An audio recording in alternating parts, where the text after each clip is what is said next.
It looks like a heavily rumored PlayStation 5 game and port has been debunked, and we've also got some updates on a couple of other PlayStation 4 titles that we'll get to at the end of this video. However, we just heard that Cyberpunk 2077 got delayed, and it's all a pretty significant delay from the middle of April all the way to September, a 5-month delay. They're gonna iron out the game, they're gonna try to make it the best game possible, and they're eyeing up Cyberpunk 2077, they being CD Projekt Red, of course, to be the best game they've done this generation. And that says a lot given that The Witcher 3 was this generation, and that's heralded to be one of, if not the best single-player games of all time. I don't think it's hyperbolic in saying that at all. And they're also saying that Cyberpunk 2077 will be their crowning achievement of this generation. PlayStation 5 and Xbox Series X versions not planned. CDPR says the game was always designed for current-gen consoles. Cyberpunk 2077 PlayStation 5 and Xbox Series X versions are currently not planned, according to developer CD Projekt Red. It was announced earlier again that the game was being delayed to September from April, and they noted, "We are currently at a stage where the game is complete and playable, but there's still work to be done. Night City is massive, full of stories, content, and places to visit, but due to the sheer scale and complexity of it all, we need more time to finish playtesting, fixing, and polishing. We want Cyberpunk 2077 to be our crowning achievement for this generation, and postponing launch will give us the precious months we need to make the game perfect."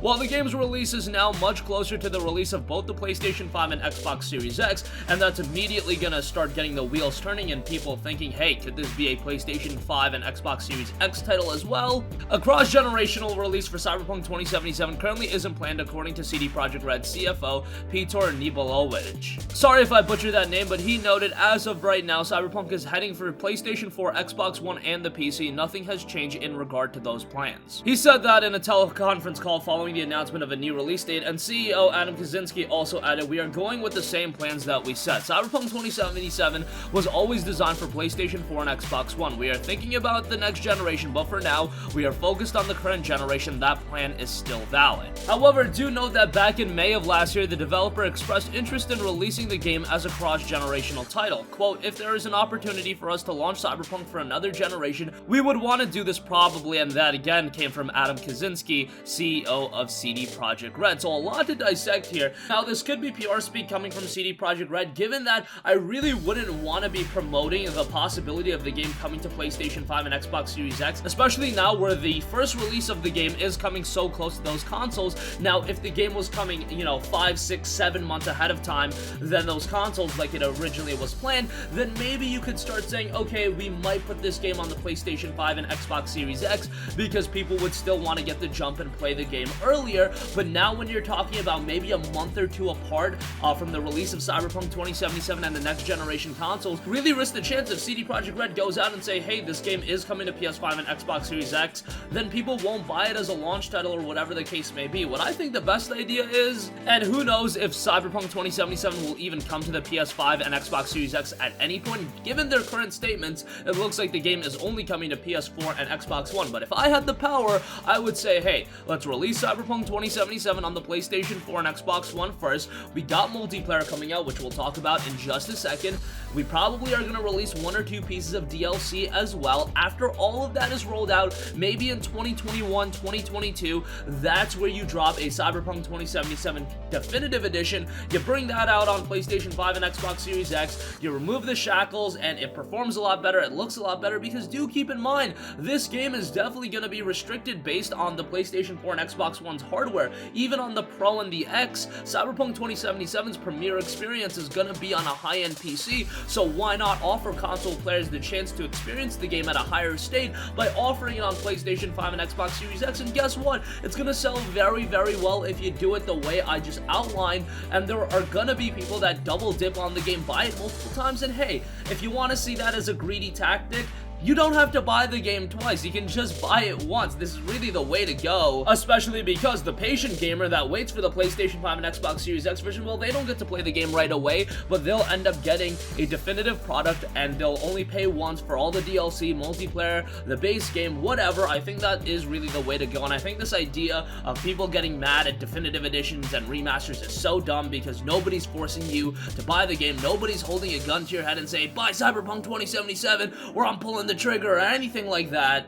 So I don't get the issue on that. I think we should be more welcoming of games being remastered, re-released on different platforms, because if somebody wants to buy it in a more definitive form, why not? Give them the opportunity. I know in best case scenario, it would be, hey, I have Cyberpunk 2077 on the PS4, let me pop in my disc on the PS5, let CD Projekt Red roll out an update that'll enhance the game, and let me get all the DLC for free while you're at it too, and all this other stuff. But hey, we're not living in a perfect world, and we gotta make some compromises here, and I think the way I outlined offers some compromise. It offers CD Projekt Red an opportunity to generate some additional revenue, and I think it's best for everyone involved. But right now, it does look like the game is only scheduled for a PlayStation 4 and Xbox One release, so I'll keep you guys posted on that. Alright, moving on from that, but sticking to the Cyberpunk 2077 theme, we talked a little bit about multiplayer, and multiplayer has been confirmed as CDPR's second AAA title, not coming until after 2021. Now, it's interesting because for some time now, CD Projekt Red has maintained that they're working on a second AAA title on top of Cyberpunk 2077, but never clarified what exactly that game is, so the wheels got turning in regards to that as well. People were thinking, are they working on an entirely different RPG? Do they have something major working on the background? Well, of course, many hoped it was a new entry in the Witcher franchise, but unfortunately, it seems the reality isn't quite so exciting. Earlier, CDPR confirmed to IGN that their second project is in fact the Cyberpunk multiplayer component. The studio first confirmed Cyberpunk 2077 would be getting multiplayer back in September through the following message. Until now, the only thing we said about multiplayer was that it was in research and development. As we're getting closer to launching single-player Cyberpunk 2077 in April 2020, obviously, that hasn't stuck.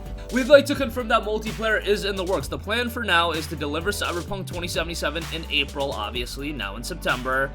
Then follow up with DLCs. Those will be free and single-player content. Now, if you're gonna say all the DLC is gonna be free, they specifically noted with DLC and single-player content, they separate that. I'm sure there's gonna be some free DLC, but look at Witcher 3, we got paid DLC as well, and I think that's gonna be the game plan here. So I thought I'd make note of that as well. Once we're done, invite you for some multiplayer action. So after all of the single player content rolls out, that's when they're ultimately gonna roll out multiplayer. And they added, given the expected release of Cyberpunk 2077 in September, and speaking of a series of events we expect to occur after that date, 2021 appears unlikely as a release date for the Cyberpunk multiplayer. So no Cyberpunk multiplayer for quite a while, until at least around the 2022 time period, and that would bring a decent time frame to bring out a PlayStation 5 and Xbox Series X version. Why not, alongside the release of multiplayer, you reignite interest in the game by bringing it to PlayStation 5 and Xbox Series X, get a new audience invested into the game, start getting them to play the game. Hey, maybe some people are gonna forego buying PlayStation 4 and Xbox One games towards the latter portion of this generation, and they're gonna save all their money for PlayStation 5 games. That's a possibility. That's an absolute reality that I think some people are gonna go with. And Cyberpunk 2077 is a brand new franchise. Yes, it's CDPR. It's gonna be a massive game. There's not that IP attachment where you did have with The Witcher, where there were two previous games that a lot of people did play, and this is a small sample size, but I've spoken to a couple casual gamers, and they are a little bit in the dark about this game. I'm sure it's gonna be massive, it's gonna be an enormous game, but they aren't fully aware that CDPR, the studio that worked on The Witcher, is working on Cyberpunk 2077. While all the hardcore gamers are aware of that fact, some casuals, it is lost on them. So I think Cyberpunk 2077 may very well be a game that people skip out on, especially with the close release to the PlayStation 5 and Xbox Series X, and I think that definitive edition with the multiplayer and DLC is something that would do really well. But that's something that I'm gonna beat the drum of for quite a while, even if CDPR says that they're not doing it. At least they don't have immediate plans to do it. Come 2022, the narrative might have shifted a lot, and it might be more realistic to do something then. But nonetheless, I feel like a lot of people are gonna find this information disappointing, as we were hoping that CDPR was working on another RPG. Didn't have to be Witcher 4, but something completely new, something completely compelling, rather it being just a multiplayer extension to Cyberpunk 2077. Hey, in its own right, that is kind of exciting, but I don't think a lot of people associate multiplayer with CDPR, so that immediately is going to cause a little bit of skepticism. What are we going to get out of this Cyberpunk 2077 multiplayer? Based on what we've seen out of the game thus far, multiplayer doesn't seem like it's something that would go hand in hand right away, but hey, we'll see how it turns out. Hopefully it'll be a free extension to Cyberpunk 2077 2077 and not another paid thing. I think that would add some limitations to the game, and I do believe it'll be a free extension, but whatever the case may be, it's not going to be coming out for a long time. It's 2020 in September. That's when Cyberpunk 2077 comes out. 2021, they'll probably focus on releasing a bunch of single-player content, and then in 2022, we can start talking about the multiplayer, and then maybe hopefully the definitive edition too. You know I'm gonna die on that hill. And that's gonna conclude this video. Again, it looks like PlayStation 5 and Xbox Series X versions of Cyberpunk 2077 won't be happening anytime soon. As far as multiplayer goes, that's not coming until all the way in 2022 by the looks of it. That's gonna wrap up this one. Sound off with all of your thoughts in the comment section down below. Thank you for watching, and goodbye. Hey guys, we hope you enjoyed the video, and if you did, make sure to hit the subscribe button, and if you're already subscribed, do us a favor and hit the bell icon. This way you'll be notified whenever we post a new video. That's the best way to keep up with all of our uploads, and we usually try to upload 2 videos a day. And with the bell icon hit, you'll be notified whenever we do upload a video. As always, thanks for watching.